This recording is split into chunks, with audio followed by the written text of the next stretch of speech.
Welcome to AD Mathematics, and in this video we are going to look at multiplication of cells.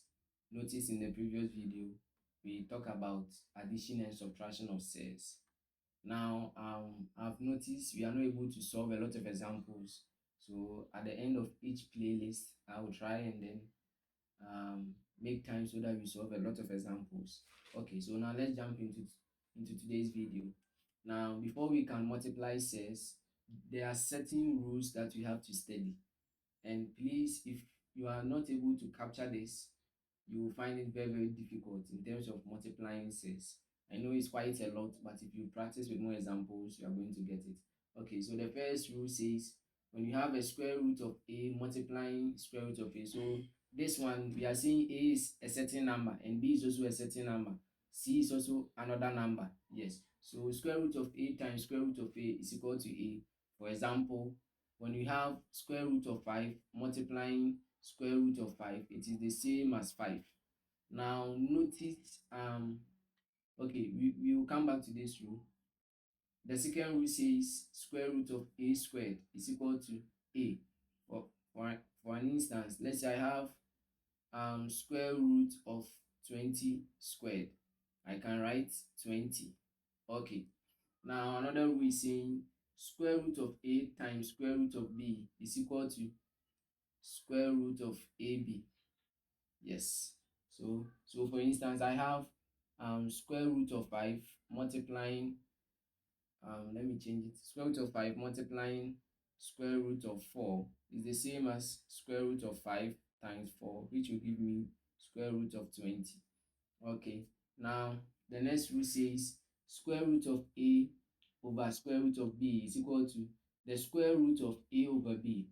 Example, I have square root of 45 divided by square root of 17, and the rule is saying it is the same as square root of 45 over 17. Okay, so the fifth rule, let's jump into it. Okay, it says square root of ab times square root of c is equal to square root of is equal to a multiplying square root of bc. Now notice something. Notice in this particular rule we said in the third rule we said square root of a times square root of b is equal to square root of ab. So here is the same thing. Just forget about the a. What is square root of b times square root of c? You are going to get square root of bc, right? And now a is multiplying the whole thing. Hence, okay, let's look at, so an example, we have 2 root 3 times root of 7. The rule is saying the same as 2 root 7 times 3, which is giving us 2 root 21. Okay, so the sixth rule says a times square root of b is equal to ab. So an example, we have 5 times square root of 3. What is the answer? 5 root 3. Remember, we've been using this since day one of cells, this particular rule. Yeah. Likewise, when you have square root of 3 times 5, it's the same as 5 root 3. Okay, let's go to property number 7 or rule number 7. It says, I think we are already conversant with this rule, so I will not waste my time. A times root of b, so 2 times square root of 4 is the same as 2 root 4.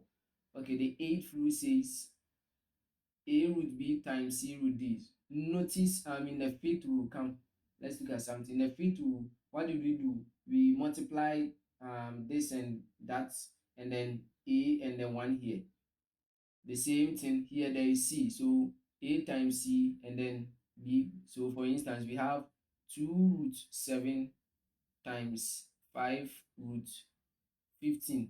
The rule is saying multiply this and this and then multiply this and this. What do we get? 2 times 5 and then root 7 times 15. What is 2 times 5? We have 10. And then root what? What is 7 times 15? You can actually punch it on the calculator. Okay, so the last rule, I think you're already conversant with that. A times b root c. Okay, so these are the rules.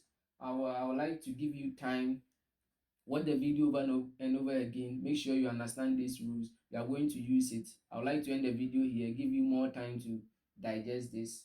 We are going to prove it maybe in the future for you to know why it is so. But for now, play with these rules. See you in the next video.